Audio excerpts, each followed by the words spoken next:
Ayan, sa ating mga ano po dyan, mga ninong at mga ninang, siyempre. Ano po na yung pangalan nyo?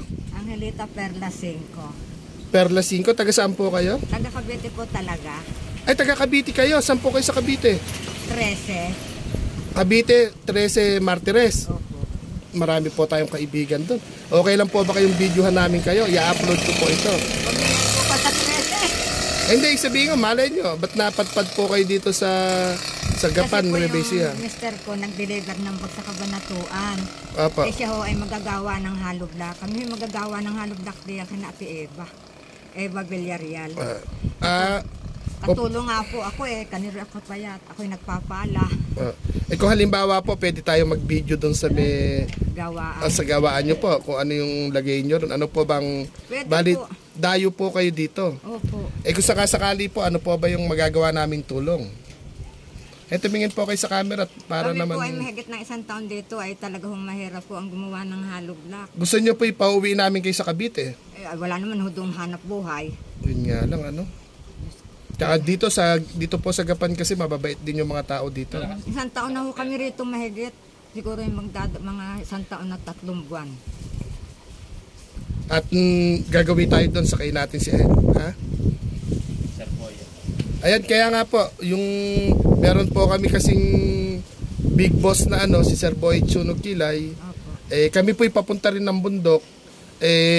Sinabi po nung binibilan nyo ng tindahan na nag-send po ng video nyo, napanood ko. Kahit wala pa kaming dala, sabi ko magawan kayo ng video para kung may makakapanood po nito. Kung halimbawa pong may nag-share ng blessing ora mismo, babalik po kami sa inyo. Bali, matanong ko lang po, Nay, ano yung pangunahing pangangailangan na pwede naming pwedeng maitulong ng makakapanood? Ayaw nyo nang bumalik ng Cavite? Gusto kaya lang wala kami doon hanap buhay, mahirap doon. Pero kung magbibideo po tayo kasama si Mr. po ninyo, payag din siyang mabidyohan. Tanungin natin kung gusto niya sumama. Makikita niyo pati para alam niyo kung saan ako nakatira. Basta dito lang, pagbalik namin dito kami sa tindahan tawagan na lang niya ako. Tawagan niyo na lang. Kasi kailangan po mapakita natin sa video na kung ano yung kalagayan nyo rin, mahirap kung ano yung pwedeng maitulong. Mahirap po talaga. Pero pag may nakapanood po nito ng mga taga Cavite, baka sabihin pauwi na lang kayo sa Cavite. Ako ayaw ko. Wala man doon trabaho. Kalakal nga ho doon saging at walis, hindi ho mabili. Ano ho bang, gaya ho dito, yung mga alaho ba kayong mga anak na tutulong sa inyo? Wala po. Wala po kaming anak na matay. Ay, di kayo... na ako nag-asawa. Di balik kayong dalawa po lang ni tatay doon na naghahalo block. Opo. Ano po kayo doon? Buwanan, arawan o... Pakyawan. Pakyawan. Malakas po kumita doon pag pakyawan. Malakas po pagka ho yung nasa kondisyon ng katawan.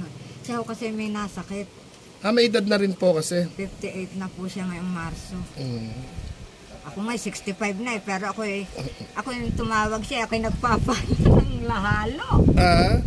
Buti pinayagan po kayo ni Mister. Baka mamaya mapagalitan po tayo. Ako hindi po. Ayan, mga minamahal po naming mga ninong at ninang. Ayun po yung naglapit sa atin. Ano ate, pangalan mo? Charmin. Si Ate Charmin. Dito po si Lola, dito po bumibili. At dito rin ata nangungutang. Kung minsan nakakalibreng merienda din po. Sa tindahan po na yan. Dito po sa Barangay Maburak. Mga suke, pasok para po makatulong din si Ate Charmin. Baka bukas makalawa, maging isa sa sponsor po natin yan. Ayan. At ayun si Kuya Randy syempre, yung ating nag-aral ng pilosopo. Pag nakatagay. Joke lang. Ano lang po, nagpapatawa lang. Ano lang po ito, bigla ang video, mga ninong, mga ninang. Sa mga sagip kaagapay po natin dyan, 2024. Sana mapanood nyo po si Nanay Lita. Si Nanay Lita. Na taga Cavite po, dayo po sila dito sa Gapan. Pero dito naman po sa Gapan, Nueva Ecija, ano po masasabi nyo sa mga tao dito? Mababait po ang tao dito. Totoo? Ako po taga Gapan, ha? Pagka yung ako nagsasalita lang, ako ho ay binibigyan nila ng tulong pag ako may kailangan. Yun nga po. At tingnan nyo nga po, ito si Ate Charmin. Maliit pa lang po kasi yung channel namin sa YouTube. ba niya ng kwan? Meron silang matitirahan. Saan kayo nakatira nga pala? Pagkira ho kami, stay in kami. May pabahay naman. Ah, Kala po, kung halimbawang, pero maayos naman po yung tirahan. Ayos naman po. Ayos naman. Bali, ang kailangan lang po, siguro, ano ba? Ano po, yung tulong pangkabuhayan, gano'n, Opo. ano? Oo. Kumbaga, may alam kayo, yung mag-alimbawa, yung kailangan na tao. Kasi may edad na ho kami, hindi na namin kaya yung gumawa. Kung halimbawa, kailangan nila yung caretaker, tagapangasiwa, kailangan ng mga... Isipin, gusto niyo pong malipat din ibang trabaho? Siyempre po, matanda na kasi yung mister ko. Nahuli talaga, nahuli po. Opo, Kung sana po doon sa Sambales, libre bahay, libre lahat. Tapos may wifi pa, tapos pag-aalaga ng hayop lang. Anong hayop? Kambing, bibi, manok lang po, ganun lang. Ay, oo. Pwera yung libre bigas, may sweldo kayo mag-asawa. Pag nagtanim po kayo ng gulay, hati po sa kita kung kaya. Pero kung di na kaya, yun lang yung hayop yung aalagaan. Sayang. Libre bahay ba? Libre bahay yun. May kuryente. May kuryente, may tubig, may Ang wifi. kalan nyo, hindi di kahoy. Gasol din yung kalan. Then, ano, Tapos po, kada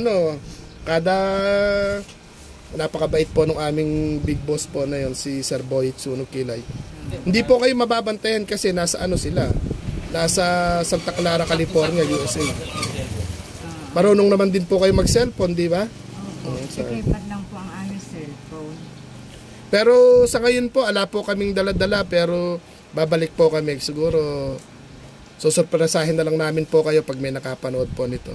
At ayan, mga ninong, hindi na po tayo pupunta rin sa Halo Blacan na kung saan nagtatrabaho po sila nanay. At pagbalik po natin, pati po si tatay, i-interviewin din po natin. Sila po yung mga tubong Cavite. Pero yung po Mr. Ko, Quezon, Quezon. Quezon Province, Cavite. Ang gaganda po doon, nakarating kami ng Syria, ano sa Quezon pinuntahan natin? Dolores, Quezon, ang daming punuan. Maganda doon. Sila naman tabing dagat. Bakit Maganda rin sa tabing dagat. Bakit? Ay, wala na hong mahuli rin sa dagat doon. Mahirap. Masisipag mga taga Quezon, tsaka mga taga Cavite. Sa Cavite po, ano po yung trabaho nyo nung add-on po kayong dalawa? Nag-uuling. Mag-uuling. Mahirap din. Yun po yung pupuntahan din namin ngayon, mag-uuling. Ay, mag-uuling sa bundok. Galing kami kahapon doon. Pinabalik kami nung aming boss. Kaya Marami din mag-uuling doon. Siguro sa Makabaklay doon po. lagpas pa doon, ano? Ay, sa Belcar, hindi. Pasong Mulawin. Pasong Kawayan. Hindi Sapang ko- Kawayan. Hindi ko po alam yun. Ako dito lang sa hanggang Makabaklay. Yan, Ma'am Butangera. Taga Cavite ka, no? Kababayan mo si nanay. At doon sa Cavite, ang hanap buhay po, nangangalakal kayo? O... Nangangalakal. Sagi. Tapos kahit isa lang anak nyo namatay pa. Opo. Matanda na kasi ako nag-asawa. Hindi, o kaya nga, paano po yan? Pag dito kayo tumanda, ala kayong tatawaging kamag-anak. Kaya nga, bahala na po ang gobyerno.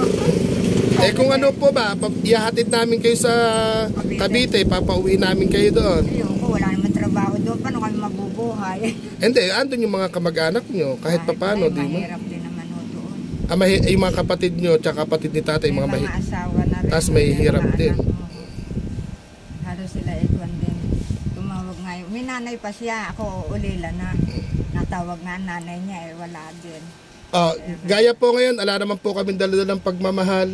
Ano po yung gusto nyong merienda? Ako po, wag na. Hindi, merienda lang po muna. Ate Charmaine, pamerienda nga po kay nanay. Ano ba yung lagi niyang binibili po dito? Ayan na. Yung paborito niya, palagay.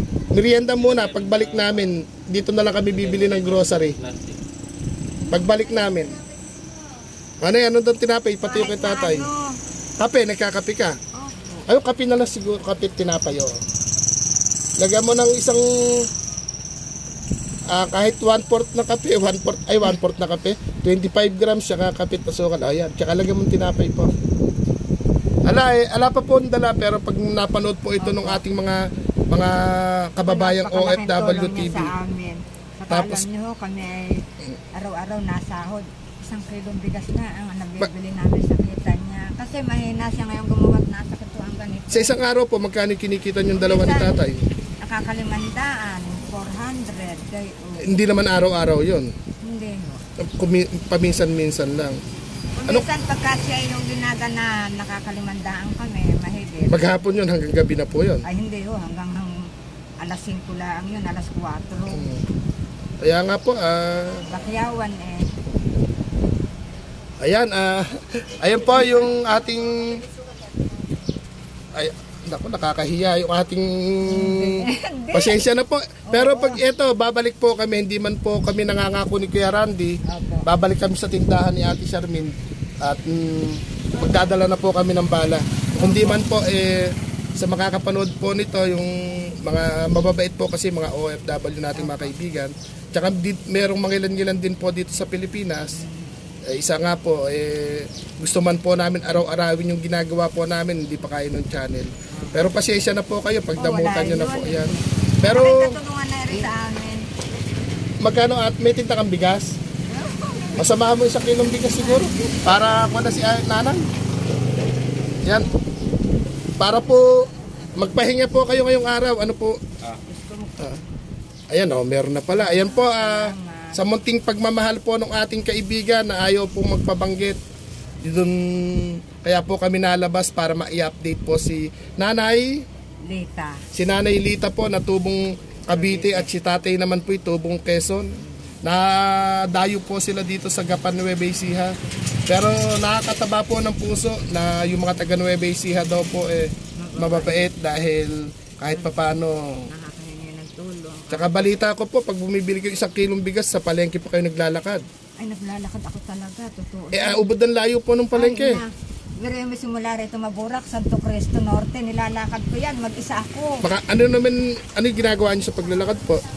Kasi meron doon na extra yung mister ko nung hindi pa kami dyan nalipat. 2 oras, lakad ko papunta roon, pabalik ulit.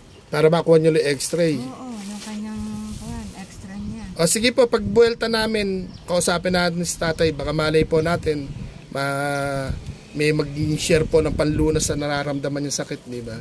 Ako po, ginagawa lang kaming tulay, kaming dalawa ni Kuya Randy, tulay ng pagmamahal po ng galing sa mga malalayo. Magkano ate? 138? 128. Samahan mo po kahit na itlog. Kahit na, para magluluto. Tuin mo daw mga halagang 150. 128. Yan. 2 itlog. 2 itlog, tsaka lagyan mo ng 2 noodles po para ngayong araw na to. Sila nanay po. Si tatay po, ano yung pangalan? Jeriel. Si tatay? Jeriel. Jeriel. Opo. Pero anti pakapit, hindi masyadong para maano natin. Ayan, si tatay Jeriel, taga Quezon Province naman siya, kayo taga Cavite. Ayun, at nang maano na po, na pahinga kayo ngayong araw na to siguro. Sabi niyo, 1 kilong bigas lang, masaya na kayo. Pwede na yun. Di ba? Ayun, tumingin po kayo sa camera. Ma'am Putangera, taga ano po siya, Cavite. Dayo pala sila po dito. Pero may nakausap tayo na sinasabing hanap ako ng pwedeng pabahay.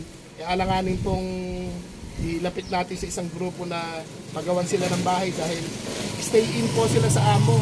Siguro ang mahihiling lang po namin ni nanay, siguro yung hindi ng pangkabuhayan ba o tulong lang pang araw-araw, pang ano pa man po, ano? Siguro munting grocery po. Libre bigas naman po kayo doon. Hindi po. Hindi. Magbabayad din kami. Tsaka po yung ano po sila, yung tatay po ba payat din na masakit na mayasak. Hindi naman doon pa yan. Pero hirap na rin pong gumawa ng hollow block. Malakas pa kaya pa niya, kaya lang nasa katipong ganito niya. Hirap siya sa paglakad. Kaya nga po, pag damutan nyo na po yung aming munting, basta ngayong araw po na to, mag-day off kayo. Ayun, Kuya Randy, kunin mo yung dagdag natin.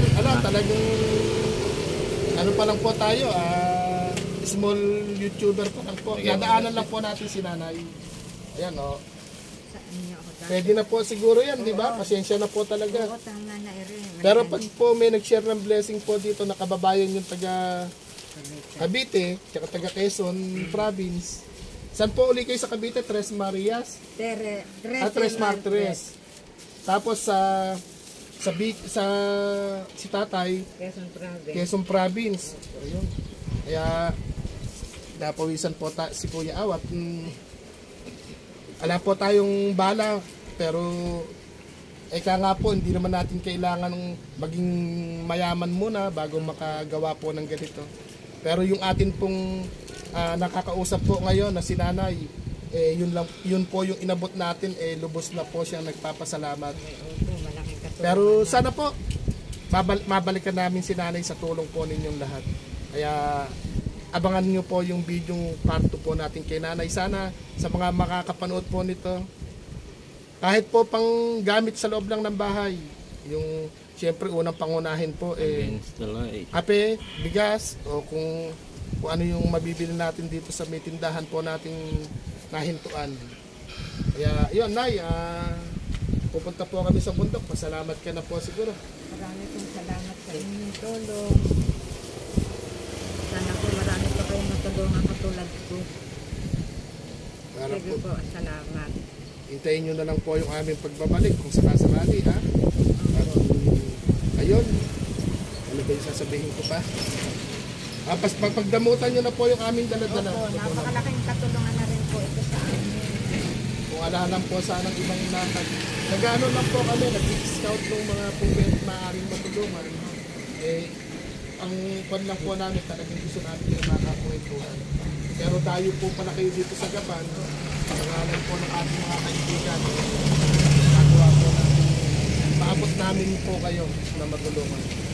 Kaya maraming salamat po. Shout out po sa ating big boss, Sir Boy Chunong Kilay, at saka po kay Ma'am Joy Domingo, at sa ating mga mapagmahal pong mga kaibigan. Alam nyo na po kung sino-sino po kayo. Maraming salamat po. Papaalam na kami ni Nanay. At bye-bye na po. Salamat po.